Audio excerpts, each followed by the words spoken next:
The scene is full of emotions. It's intense.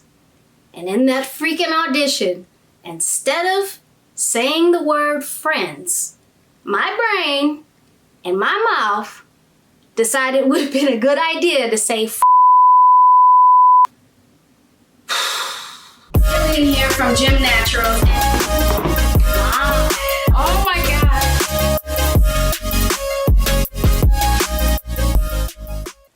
So as you can tell by the thumbnail, this video is all about the failed audition that got me the role.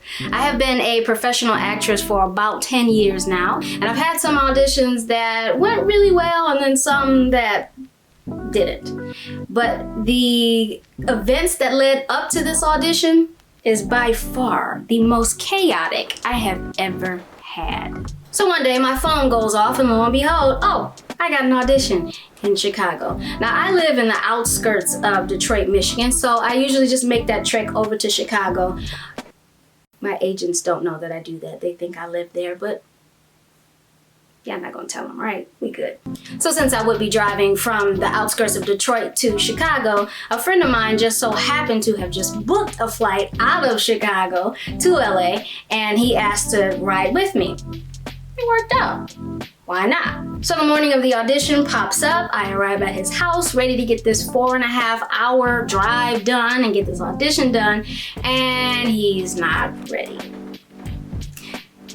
Now, in hindsight, it was probably only like 5 minutes that I was waiting on him. But in I need to get to this audition panic Jillian mode, it felt like an hour. It was not an hour. It was probably only 5 minutes, if that.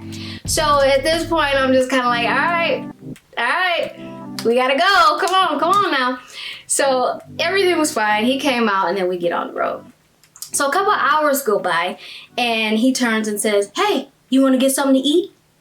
In my mind, I had completely forgot that I stopped being a regular human being when I'm going to auditions. Now, auditions don't really make me nervous, but the travel makes me very anxious and very nervous. So I don't like to eat anything heavy. I will just grab like a pack of almonds and just snack on that until I get there, go and audition, and then pig out afterwards, and you know, everything is good. But on the way there, I'm not stopping to go get anything to eat. I got my almonds, I'm good. And I was like, oh yeah, I guess I need to feed you. All right. So he's like, hey, we can go sit down somewhere. No, we cannot. You're going through the drive-thru. We do not have time. So we go to some fast food restaurant. He gets some food, and I get back on the road and I check my GPS, and it said that I was going to be arriving an hour after my audition time. Being late to an audition is a huge no-no. I've actually had an agent fire me for being late. One time. Fired. So let me give you a little bit of a backstory on why this audition was so important. Now, the casting director was Claire Simon. If you're not familiar with Claire Simon, she is a well-established casting director in Chicago. She has done casting for TV shows like Empire, all the Chicago shows, a plethora of other things and movies, and she is just someone that you want to make a good impression with. And this was the first time I was able to audition for her. And now I'm gonna be late. So, as you can understand, I was freaking out at this point. And instead of getting to the casting office early and being able to rehearse and really get into the groove of things, I was now sitting in bumper-to-bumper traffic. So, I did the most logical thing any human being would do in this situation. I had a meltdown in the car. Full blown. Full blown. I don't like for people to see me cry, but my homeboy caught all of it. Every little bit of it, and God bless him, he was trying to like speak some positivity into me, and I wasn't trying to hear it. I was just bleh. I was just a freaking mess, and the poor guy was stuck inside that car with me. I'm sorry, bro. Sorry about that. So I don't know exactly what magic happened at this point, but I think the GPS was able to reroute us around the traffic, and I was able to get off the freeway, and I got to the casting office 10 minutes late. I was still late. So I don't even think I parked the car. I could have done a tuck and roll out of the car for all I know, because it just happened so fast. But I hopped out of the car, I think, got up, ran up the steps. As soon as I walked into the casting office, something clicked. I was like, oh, I see. They were so far behind that they didn't even know whose time was at what. So I was able to sneak in, signed in, and just played it off like I was there at my right time. Nobody knew I was late. Now, mind you, I walked in with no makeup on. Why? Because I didn't have time to put the makeup on. So I did the tuck and roll out of the car. Luckily, I had my hair in twists, and I had to unravel my twist while I was driving. So I have on no makeup. I wasn't really able to rehearse the way that I wanted to, but I got in there and did my thing. Now, here's the thing. So if you see the movie, which I hope you do, it's on Amazon. Shameless plug. If you see the movie, you'll know why what I did was so cringe-worthy, right? So the scene is full of emotions. It's intense.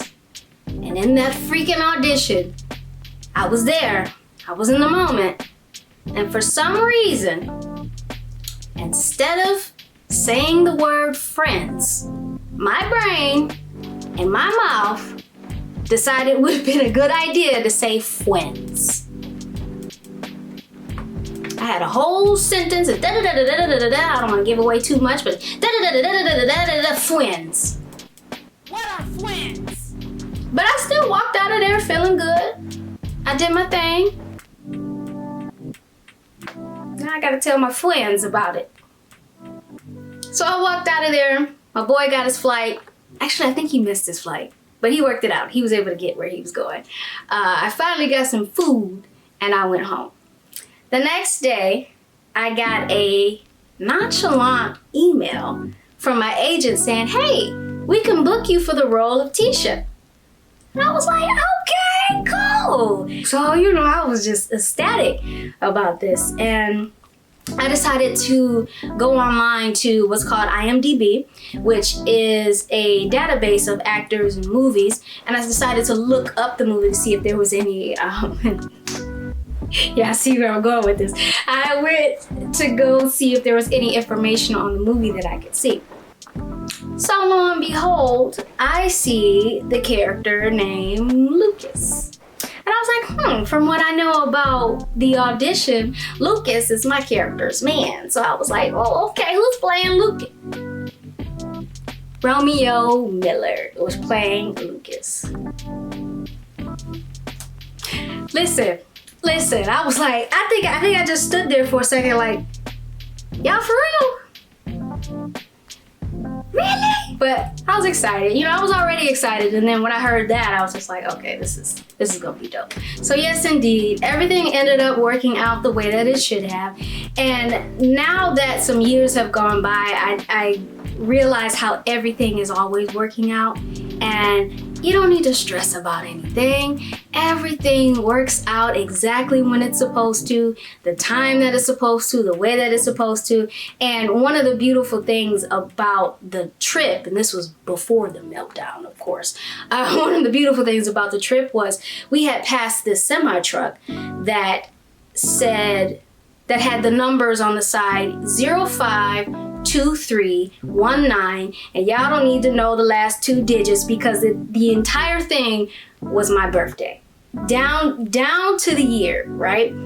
I peeped that out, and then my boy goes, oh, look at the name of the company on the side of the truck. Star.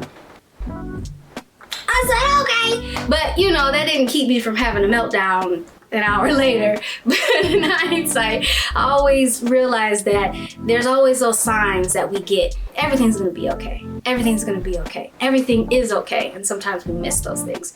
But that was a little bit of my preaching. You know, I gotta sprinkle a little bit everywhere. But it was something that I should have known that everything was gonna be okay. And I think a part of me knew that everything was gonna be okay after the meltdown.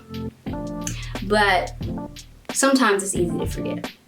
And I know you wanna ask, and Romeo was about the coolest, down-to-earth, silliest person to work with. He was just such a pleasure to work with. And he had the nerve to smell good too. But at the end of the day, you know, after we shot everything and it wrapped up, it was just a wonderful experience. It was a pleasure to meet all the actors involved, all the crew, the directors. It was just an all-around good time. So it was totally worth the struggle. It was worth all the drama and the chaos. But now I'm learning that you don't necessarily have to sacrifice anything to get the good things in life. But you know me, I start preaching. I don't know if y'all signed up for that, but you know, you can get some preaching if you want to. But again, I'm just so grateful just for the opportunity, and I'm grateful for you for checking it out.